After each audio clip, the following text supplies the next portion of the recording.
आपका वस्तु का दोनों क्वेश्चन है, इंपोर्टेंट क्वेश्चन और एग्जाम में बार बार पूछा जाता है। ये क्वेश्चन अभी एनटीपीसी में पूछा गया क्वेश्चन है, अभी ग्रेजुएशन लेवल में पूछा गया क्वेश्चन है, इसीलिए मैं इस टाइप के क्वेश्चनों को लेकर चल रहा हूँ। दो तरीके से क्वेश्चनों को करने की कोशिश करूंगा, इसलिए जरूरी है क्योंकि कई बार आपको कैलकुलेशन में प्रॉब्लम हो तो दोनों तरीके आपको आने चाहिए। मान लो यहाँ से किसी वस्तु को 10% लाभ पर बेचा जाता है, आपका क्रय मूल्य आप कितना मानते हो भाई? 100 रुपए। जो आपका जो प्रारंभिक क्रय मूल्य था वो मैंने कितना मान लिया? 100 रुपए प्रारंभिक क्रय मूल्य। अगर इसको 10% लाभ पे बेचता तो कितने में बेचता भाई? ये प्रारंभिक एसपी हो गया, विक्रय मूल्य हो गया। आगे क्या बोला कि मैं वस्तु को 20% कम में खरीदता, इसी को क्रय मूल्य है, खरीदता इसको खरीदता। अगर ये 20% कम में खरीदता तो कितने में खरीदता? 80 में खरीदता। कितने में खरीदता? 80 में खरीदता और इसे 72 रुपए कम में बेचता। कितने कम में बेच दिया?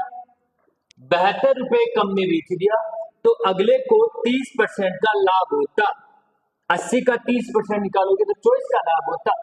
तो बेचता कितने में? 80 वाली में 24 जोड़ा तो 104 में बेचता। आप इसको 130 करते कर क्या होता है? क्रय मूल्य गुणा 100 प्लस लाभ बटे 100, तो 104 में बेचते। बताओ कितने कम में बेचा आपने इसको? 6 रुपए कम में। कितने में? 6 में। तो ए का मान निकालने के लिए 72 में आपने भाग दिया 6 का, तो कितनी वैल्यू आई? 12। इसका मतलब आपका प्रारंभिक क्रय मूल्य क्या हुआ? 1200 रुपये हो गया। कितना हो गया? 1200 रुपये हो गया। बात क्लियर है क्या? ये क्वेश्चन आपका निकल गया।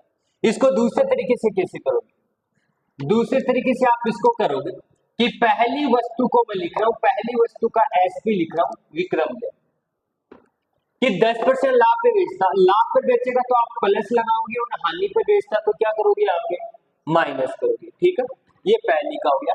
अगर मैं सेकंड की एसपी की बात करता, जो दूसरी थी उसका विक्रय मूल्य लेकर चलता तो कितना होता? आप ऐसे मान के चलो सर 20 कम में बेचा तो माइनस का 20।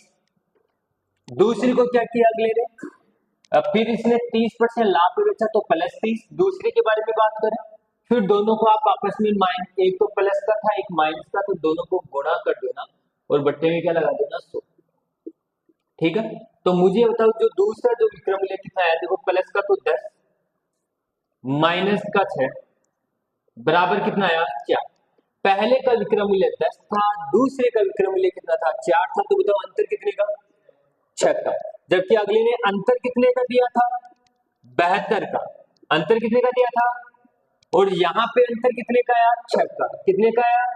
6 का। देखो ये पहला तो आपका था 10, दूसरा इसके था 4, तो अंतर कितने का? 6 का। तो ए की वैल्यू क्या हो गई? 1200। इसका मतलब क्रय मूल्य कितना होगा? प्रारंभिक क्रय मूल्य 1200 रुपए। ठीक है, समझ में आ गई बात? ये आ गया प्रारंभिक क्रय मूल्य।